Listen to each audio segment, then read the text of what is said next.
ॐ अज्ञानतिमिरान्धस्य ज्ञानाञ्जनशलाकया चक्षुरुन्मीलितं येन तस्मै श्रीगुरुवे नमः। तस्मै श्रीगुरुवे नमः। હું અજ્ઞાનરૂપી અંધકારથી સુપ્તાવસ્થામાં પડેલો હતો. મારા આધ્યાત્મિક ગુરુએ જ્ઞાનરૂપી સલાકાથી મારી આંખો આંજીને મને જગાડ્યો. એવા સદગુરુને મારા કોટી કોટી પ્રણામ. આત્મીય પરિજનો, ભાઈઓ બહેનો, ધાર્મિક સંસ્થા, આધ્યાત્મિક સંસ્થા ઘણી બધી હોય છે અને બધાના ગુરુ હોય છે. આપણે ગુરુને કોઈ પણ દિવસ વ્યક્તિ સમજવાની ભૂલ ન કરતા. ગુરુ એ શક્તિ છે. અજ્ઞાન રૂપી અંધકારથી જ્ઞાન રૂપી પ્રકાશ તરફ લઈ જાય એ શક્તિનું નામ ગુરુ. ગુ મને અંધકાર, રૂ મને પ્રકાશ. અંધકારથી પ્રકાશ તરફ લઈ જાય એને કહેવાય ગુરુ. અગર આપણે ગુરુને વ્યક્તિ સમજીએ ને તો મારો આ ગુરુ, મારો હેલો ગુરુ, મારો પેલો ગુરુ, ના ના. વ્યક્તિ, ગુરુ વ્યક્તિ નથી, ગુરુ શક્તિ છે. જેટલા બી ગુરુ છે, ગુરુ, સંત, પંથ, ગ્રંથ, સબ કહે છે. સંત, પંથ, ગ્રંથ સબ કહે છે કે દેવતાઓને પણ દુર્લભ એવું માનવ શરીર આપણને મળેલું છે. દેવતાઓને પણ નસીબ નહીં થાય એવું મહામૂલ્ય શરીર આપણને મળેલું છે. આ શરીરમાં આત્મા રહે છે. આત્મા પરમાત્માનો અંશ છે. શરીર તો માત્ર સાધન છે. સાધ્ય તો આત્મા છે. આપણે શરીર નથી, આપણે આત્મા છે. શરીર તો નાશવાન છે. પંચ તત્વનું બનેલું શરીર પંચ તત્વમાં વિલીન થઈ જાય છે. છિતિ જલ પાવક ગગન સમીરા પંચભૂતમાં અધમ શરીરા.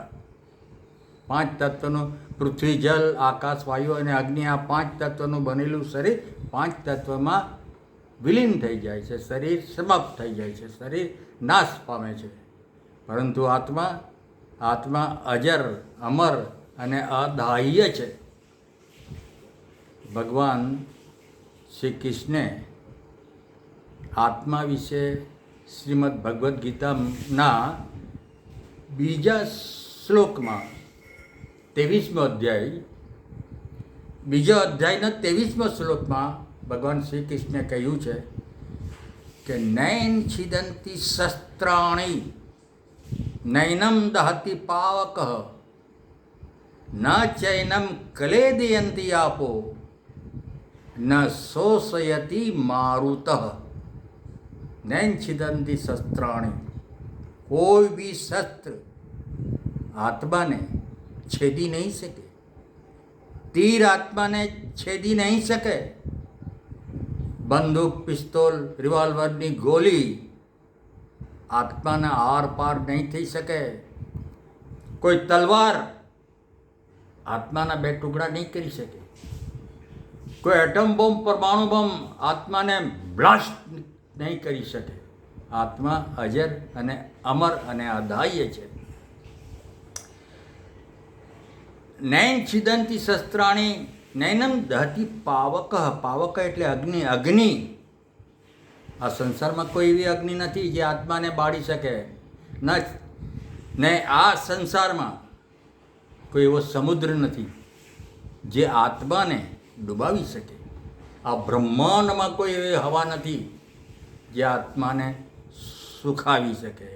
નૈન છિદંતી શસ્ત્રાણી નૈનમ દહતી પાવક ન ચૈનમ કલેદયંતી આપો ન શોષયતી મારુતઃ. એટલે આત્મીય પરિજનો ભાઈઓ બહેનો, આપણે શરીર નથી, આપણે આત્મા છે. આત્મા આપણો સાચો મિત્ર છે. આત્મા આપણો સાચો માર્ગદર્શક છે, આપણને સાચી રાહ બતાવે છે. આત્મા જ આપણો સદગુરુ છે. હું બજાર જાતો હું ને મારી આગળ બી એક વ્યક્તિ બજાર જતો છે. મારી આગળ જે બજાર જતો છે એ વ્યક્તિએ પોતાના પેન્ટના ખિસ્સામાંથી રૂમાલ કાઢ્યો. રૂમાલની સાથે સાથે 500ની નોટ નીચે પડી ગઈ. મેં જોયું, હા 500ની નોટ. આ બાજુ તે બાજુ મેં જોયું, કોઈ જોતું નથી. હું આસ્તેથી ધીરેથી ગયો અને 500ની નોટને પગની નીચે દબાવી દીધી. પગ ખંજવાળવાના બહાનાથી હું નીચે ઝૂક્યો અને ધીરેથી 500ની નોટ લઈને હું મારા ખિસ્સામાં નાખી લીધી. 500ની નોટ. મજા આવી જશે. મારું મન કરે છે આજે રસમલાઈ, કાજુ કતરી, અંગૂર રબડી, ફાફડા જલેબી ખાવાની મજા આવી જશે. કોણ કહે છે? મન. ભાઈઓ બહેનો, મન બહુ ચંચળ હોય છે, અસ્થિર હોય છે. હું તો કહું કે મન શૈતાન હોય છે. શૈતાન. મનની વાત નહીં માનવાનું, મનની, આત્માની વાત. આ મનને આપણે જો છૂટું મૂકીએ ને તો આપણને બરબાદ કરી નાખે છે આ મન. એટલે જ મનને ભક્તિની સાંકળથી બાંધી દેવો, ભક્તિની જંજીર से જકડ દો. નહીં તો ગાયત્રી મંત્ર કે જપ મેં પીરોવી દો, નહીં તો વિચ્છુ બનીને કરડી ખાશે અને સાપ બનીને ડસી લેશે. આ મન. મનની વાત નહીં, આત્માની વાત માનો. આત્માને પૂછો. પેલા ભાઈની 500ની નોટ પડી ગઈ તે વિશે પૂછો તો આત્મા આપણને સાચા જવાબ આપશે. આત્મા કહે છે નહીં, આ ગલત છે. પેલા વ્યક્તિને અવાજ લગાવો અને એને 500ની નોટ વાપસ કરી દે. કોણ કહે છે? આત્મા. આત્મા આપણો સાચો મિત્ર છે, પરમાત્માનો અંશ છે.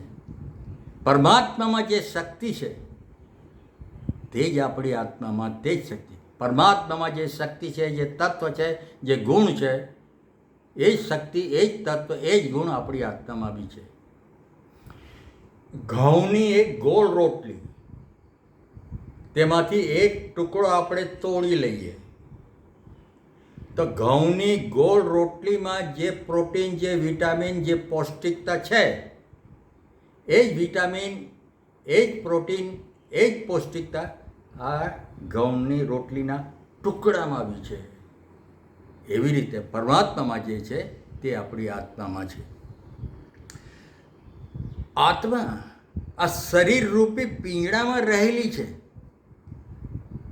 જ્યારે આ શરીર રૂપી પિંજડામાંથી આત્મા ફુર દેને નીકળીને શુભ જગતમાં ચાલી જાય છે ત્યારે આપણે કહીએ છીએ કે વ્યક્તિનું મૃત્યુ થઈ ગયું, વ્યક્તિ મરી ગયો.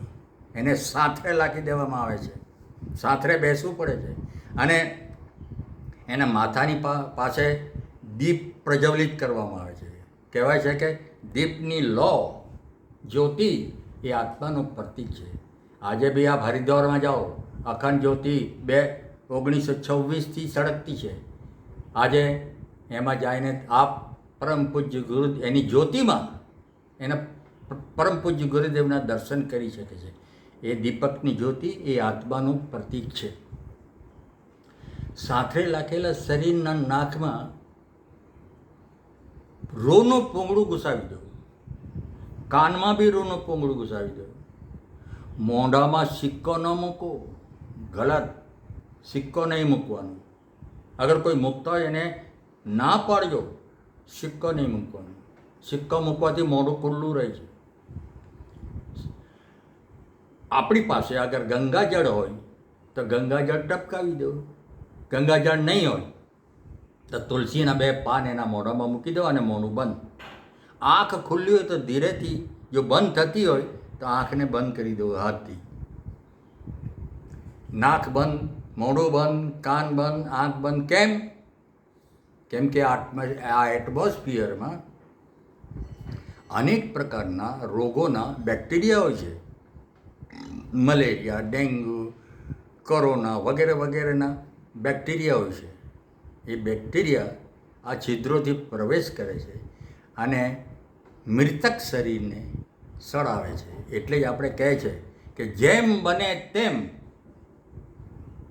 મૃતક ડેડ બોડીને જલ્દીથી શમશાન ઘાટ લઈ જાઓ અને અગ્નિને સમર્પિત કરી દો. એટલે કે ભાઈઓ બહેનો, આપ સાથે લાખેલા શરીરને તો જોયા હશે. એના હાથ, માંસયુક્ત હાથ એવા જ છે, પણ હલતા નથી. એના કાન તો છે, પણ સાંભળતો નથી. એનું મોઢું તો છે, પણ તે બોલી શકતો નથી. સ્વાદયુક્ત ભોજન કરી શકતો નથી. એનું નાક તો છે, પણ શ્વાસ લેતો નથી. ગંધ અને દુર્ગંધને પારખી શકતો નથી. એના હાર્ટ, હૃદય તો છે, પણ ધબક ધબક ધબક ધબકતું નથી. એના શરીરની અંદર નસો તો છે, પણ નસોમાં લોહી પ્રવાહિત થતું નથી. એના પગ તો છે, એવા જ છે, પણ તે ઊભો થઈ શકતો નથી, ચાલી શકતો નથી. કેમ? કેમ કે આત્મા નીકળી ગઈ. આત્મા નીકળી ગઈ. આપણે ઘોર ઊંઘમાં હોઈએ તો કહેવાય છે કે ઊંઘમાં માણસ મરેલો સમાનો છે, પરંતુ એ શ્વાસ લે છે. એનું હૃદય ધબક ધબક ધબકે છે. એના શરીરની અંદર લોહીનું આવાગમન થાય છે. કેમ? કેમ કે આત્મા છે. આત્મા નીકળી નથી, આત્મા છે અંદર. એટલે જ કહું છું ભાઈઓ બહેનો, આપણે પોતાને શરીર ન સમજતા, આત્મા સમજો. આત્મીય પરિજનો, મારી એ જરાય ઈચ્છા નથી કે હું શરીરની ઉપેક્ષા કરું, શરીરની અવહેલના કરું. ના, શરીર છે, ઠીક છે, શરીર છે. શરીર છે તો શરીર માટે કમાઓ, શરીર માટે રહેવા માટે બંગલો બનાવો, શરીરને હરવા ફરવા માટે કાર, મોપેડ, સ્કૂટી વસાવો, શરીરને લક્ષ અને લીરીલ સાબુથી ચોખ્ખું રાખો, શરીરને સ્નો પાવડર ક્રીમથી ચકચક ચમકાવીને રાખો. પરંતુ એમાં એટલા બધા ગર્ક ન થઈ જાઓ કે આપણે આત્માને ભૂલી જઈએ. આપણે શરીર નથી, આપણે આત્મા છે. ભાઈઓ બહેનો, ઘણી વાતો છે, સમયની મર્યાદા છે, પણ મારે છે ને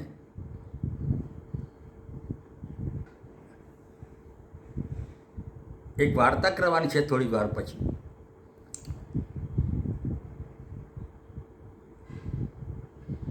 વાર્તા આ પ્રમાણે છે, ધ્યાનથી સાંભળજો વાર્તાને.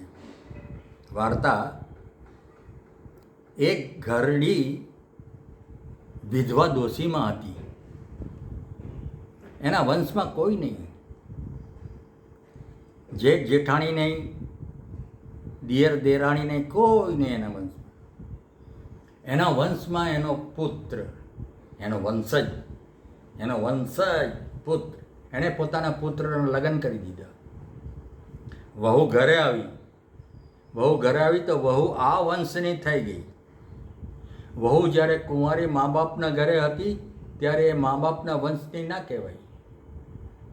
પરણીને સાસરે આવી તો સાસરની વંશની થઈ ગઈ. ઘરડી વિધવા ડોશીમાં આદર્શ નારી હતી. એની અંદર કરુણા ભરેલી હતી, કરુણામય હતી. એણે પોતાની વહુને કહી દીધેલું કે તારે હલકું ફૂલકું કામ કરવાનું, રસોઈનું કામ હું કરીશ. થોડા સમય પછી એ વિધવા ડોશી ગુજરી ગઈ. હવે રસોડાનું કામ વહુના હાથમાં આવ્યું. વહુ રસોડામાં ગઈ, ચૂલા પાસે જોયું તો ચૂલા પાસે લાકડા નહીં હતા, ઈંદરા નહીં હતા. તે વહુનો પતિ, ડોશીનો છોકરો, કુહાડી લઈને વનવગડામાં લાકડા કાપવા ગયો. ત્યાં એને કાળો કોબરા ઝેરીલા નાગ સાપે ડંખ માર્યો. છોકરો ગુજરી ગયો. હાય હાય, હવે એના વંશમાં કોઈ નહીં, ખાલી વહુ, એનો વંશ વેલો બી નહીં વૈધો. ગામ લોકો આવ્યા અને વહુને સમજાવે, બેટી તારા વંશમાં તો કોઈ છે નથી અને તારો વંશ વેલો બી નથી વૈધો, તું એકલી અહીંયા શું કરવાની? તું માના ત્યાં ચાલી ગયા. ઘણું સમજાવવા બાદ એ છોકરી મા બાપના ત્યાં ચાલી ગઈ. હવે એની મા, એની ફોઈ, એની માસી એને બીજા લગ્ન કરવા માટે સમજાવે છે. છોકરીએ ઘસીને ના પાડી દીધી, મારે બીજા લગ્ન નથી કરવું. તો એને પિતાજી ધાર્મિક પ્રવૃત્તિનો હતો, આધ્યાત્મિક હતો, ગાયત્રી મંત્રનો જપ કરતો હતો. એ પોતાની દીકરીને સમજાવે છે, લગ્ન કરવા માટે પ્રેરણા આપે છે, સમજાવે છે. રામાયણનું ઉદાહરણ આપીને સમજાવે છે. કહે છે, બેટી, ગોસ્વામી તુલસીદાસ રચિત રામચરિત માનસ રામાયણમાં એક પ્રસંગ છે. ભગવાન શ્રી રામચંદ્રજીને 14 વર્ષનો વનવાસ. કોણને? ભગવાન શ્રી રામને. લક્ષ્મણને નહીં, સીતા માતાને પણ નહીં, ફક્ત ને ફક્ત ભગવાન શ્રી રામચંદ્રજીને જ વનવાસ. તો સીતા માતા કહે પોતાના પતિને, ભગવાન રામચંદ્રજીને, કે નાથ, હું પણ તમારી સાથે વનમાં આવવાની. ભગવાન રામચંદ્રજી કહે છે, ના, તારે વનમાં નહીં આવવાનું. તું મિથિલાંચલ અર્થાત જનકપુરની રાજકુમારી, ગદ્દીદાર પલંગ પર સૂતેલી, અનેક દાસી તારી સેવામાં, અને તું આદિશક્તિ જગદંબાની પૂજા અર્ચના માટે બાગમાં ફૂલ તોડવા જતી, ત્યારે પગમાં નરમ મોજડી પહેરીને જતી હતી. વનમાં તો ખાલી પગે ચાલવું પડે છે, કાંટા કંકડ વાગે, ઝેરીલા જીવજંતુ પગ નીચે દબાય. વનમાં તો નર ભક્ષી ખૂંખાર જાનવરોનો ભય રહે છે. વનમાં તો જમીન પર ઘાસ ફૂસ પાંદડા બિછાવીને સૂવું પડે છે. તારે વનમાં નહીં આવવાનું.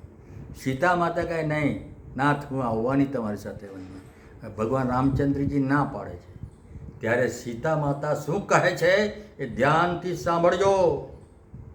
સીતા માતા કહે, ગોસ્વામી તુલસીદાસે સીતા માતા જે કહે છે એ ગોસ્વામી તુલસીદાસે ચોપાઈમાં લખેલી છે. સીતા માતા શું કહે છે?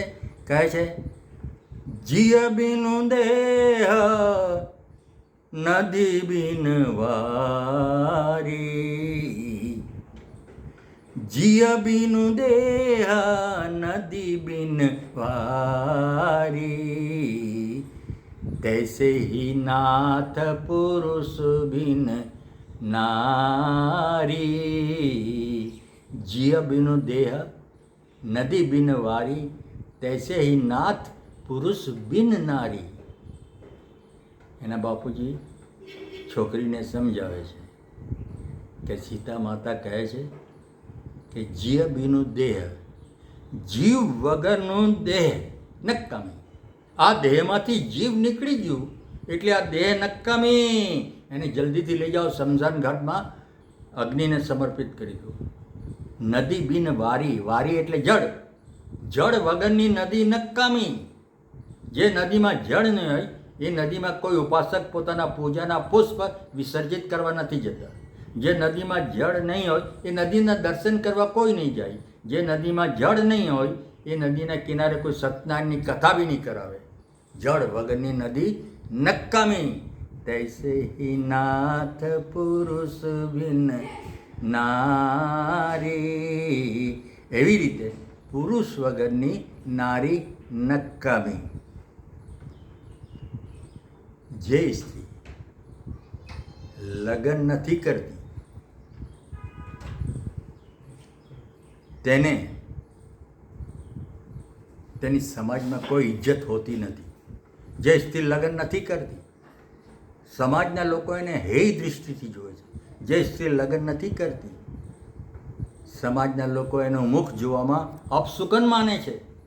જે સ્ત્રી લગ્ન નથી કરતી સમાજના ઉદંડ નવજવાનો એને કામુકતાની નજરેથી જુએ છે. જે સ્ત્રી લગ્ન નથી કરતી એના ઘટપણમાં કોઈ સહારો નહીં.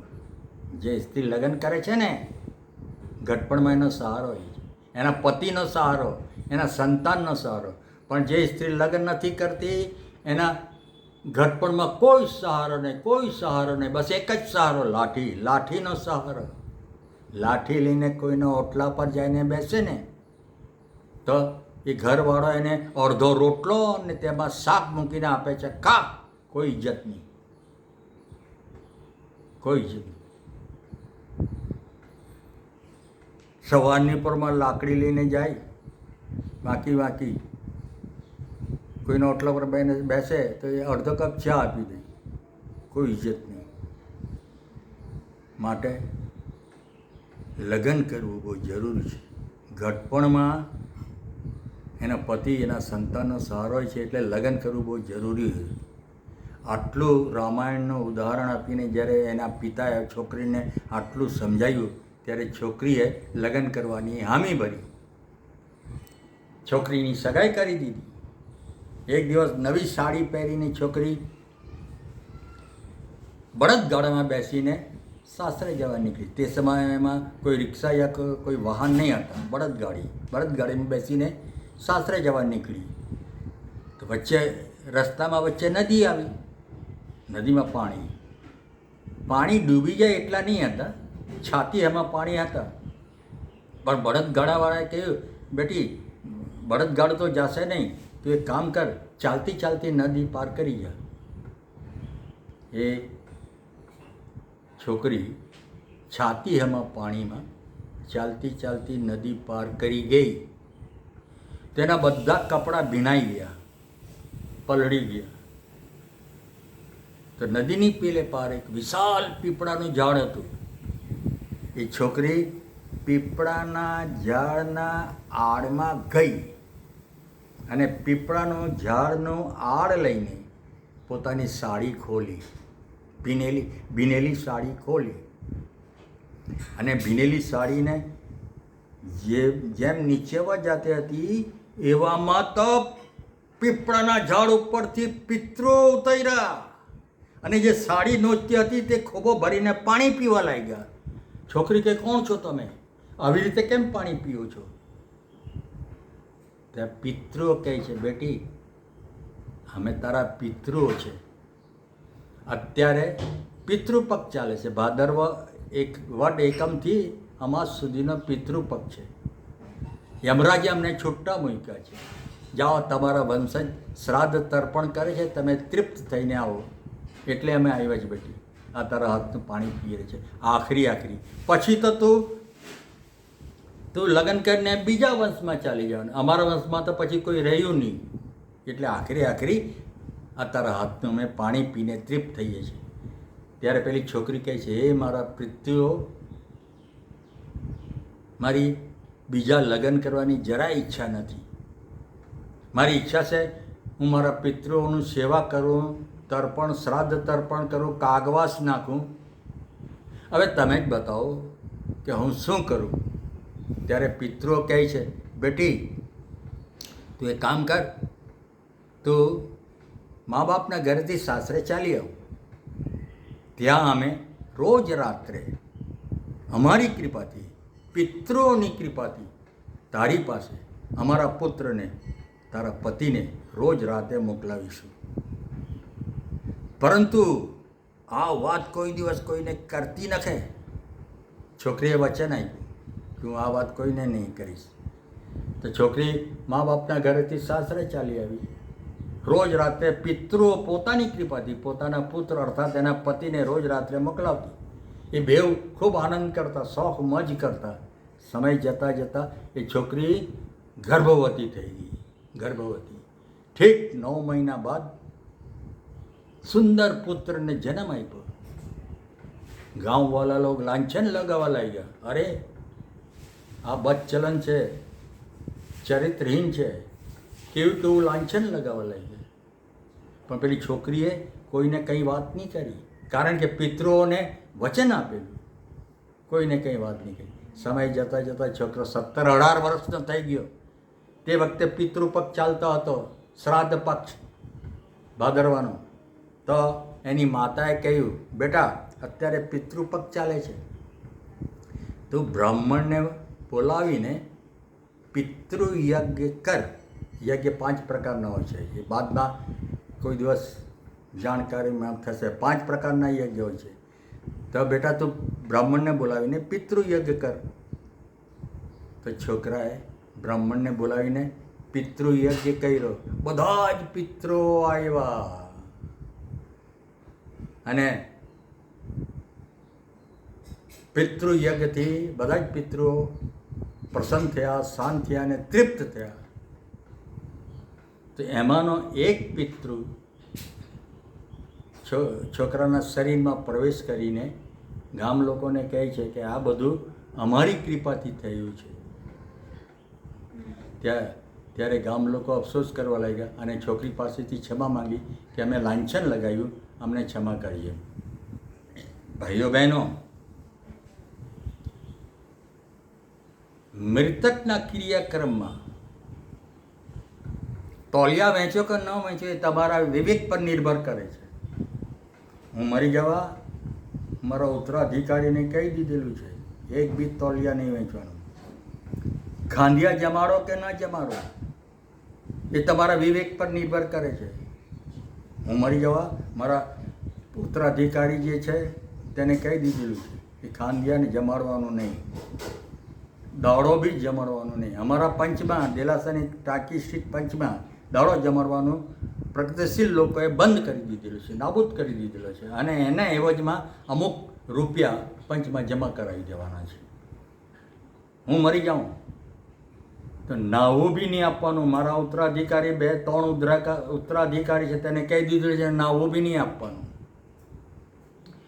અને મારી ધર્મપત્ની કોઈ હોય તો ગણી બી નહીં કરવાની, કારણ કે આનો મૃતક સાથે કંઈ સંબંધ નથી. આ બધા ક્રિયાનો કંઈ સંબંધ નથી. આજે હવે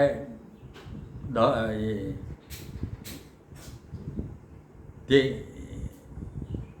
જૂના જમાનાથી રૂઢિવાદી વ્યવસ્થા છે, એમાં પરિવર્તન જરૂરી છે સમાજમાં. કારણ કે આ સમાજમાં અગર અમીર અને પૈસાદાર લોકો રહે છે તો ગરીબ અને મધ્યમ વર્ગના લોકો બી રહે છે. આ બધા રૂઢિવાદી રિવાજોથી ગરીબીની હાલત ફફોડી બની રહે છે. એક તો જુવાનીઓને રોજગારી મળતી નથી, એટલે આ બધું સમાજમાંથી નાબૂદ થવું જોઈએ. ખાસ કરીને ગાયત્રી પરિવારના જે પરિજનોએ દીક્ષા લીધી છે ગુરુ પાસેથી, તેણે આ મૃતક ભોજનો વિરોધ કરવો જોઈએ. ભાઈઓ બહેનો, શ્રાદ્ધ તર્પણ એ અંધવિશ્વાસ નથી. ચાહે હિન્દુ સંપ્રદાયના લોકો, ચાહે બંગાળમાં રહેતા હોય, પંજાબમાં રહેતા હોય, ઉત્તર પ્રદેશમાં રહેતા હોય, રાજસ્થાનમાં રહેતા હોય, ગમે ત્યાં રહેતા હોય, ઇંગ્લેન્ડમાં રહેતા હોય કે ગમે ત્યારે શ્રાદ્ધ તર્પણ કરે જ. શ્રાદ્ધ તર્પણ કરવાથી પિતૃ પ્રસન્ન થાય છે, તૃપ્ત થાય છે. શ્રાદ્ધ તર્પણ એ અંધવિશ્વાસ નથી, કરવું જોઈએ. પિતૃ પ્રસન્ન થાય, અને જો પિતૃ પ્રસન્ન થાય ને તો આપણા ઉપર કૃપા વરસાવે છે, આપણને આશીર્વાદ આપે છે.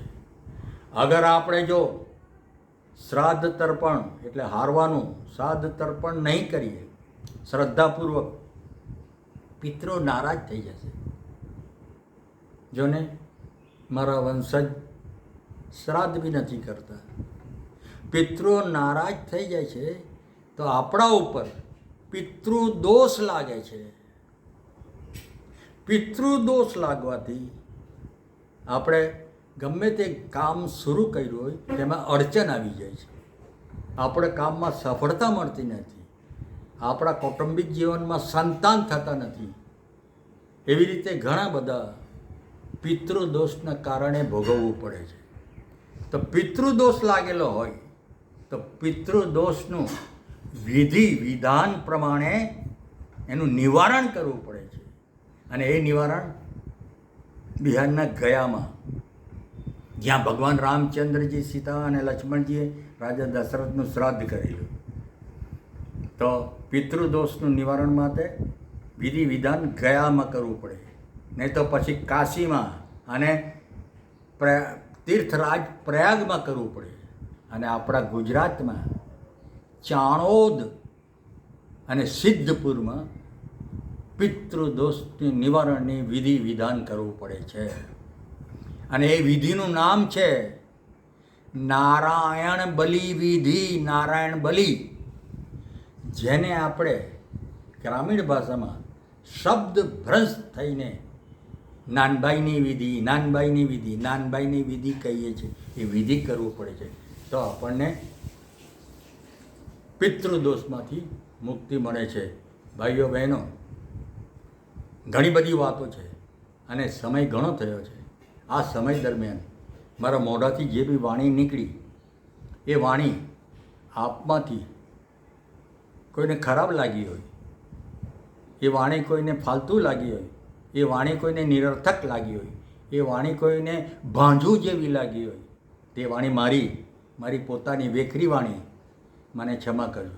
અને આ સમય દરમિયાન મારા મોઢેથી જે બી વાણી નીકળી, એ વાણીમાં કંઈ તથ્ય છે, એ વાણીમાં કંઈ સત્ય છે, એ વાણી જાણવા જેવી છે, એ વાણી માનવા જેવી છે, એ વાણી અપનાવવા જેવી છે. તે વાણી મારી નહીં, ના ના ના ના, એ વાણી મારી નહીં. એ વાણી આપણા સમર્થ ગુરુ વેદ મૂર્તિ તપોનિષ યુગ ઋષિ યુગ દૃષ્ટા પંડિત શ્રી રામ શર્મા આચાર્યની પરા વાણી હતી.